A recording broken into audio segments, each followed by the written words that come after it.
Hello guys, এখানে একজনকে কট দিয়ে খাওয়ার পরে আমার মন চাই বড় সাপটিকে খাতে। তারপরে আমি বড় সাপকে খুঁজতে খুঁজতে দেখছি আমি তো একবার মরে গেলাম। মরে যাওয়ার পরে 500 টোকেন দিয়ে আবার উঠলাম, এই যে দেখুন মরে গেলাম। মরে যাওয়ার পরে 500 টোকেনের চাপ দিয়ে আবার উঠে পড়লাম। উঠেই দেখছি আমি ম্যাচের 2য় নাম্বার সাপ আমার সামনে।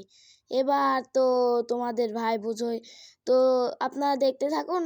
ভিডিও একটু কাট করতে করতে মনে করেন তাকে মারতে মারতে কিভাবে মারলাম একটু দেখুন। দেখুন দেখুন কিভাবে মারতে পেরেছি কি পারিনি, ভালো করে দেখুন। না দেখার আগে কিন্তু লাইক সাবস্ক্রাইব অবশ্যই, 50টা সাবস্ক্রাইব হলে আমরা লাইভ শুরু করব। লাইভ দেখলে মনে করেন আপনারা লাইভটা দেখতে পারবেন।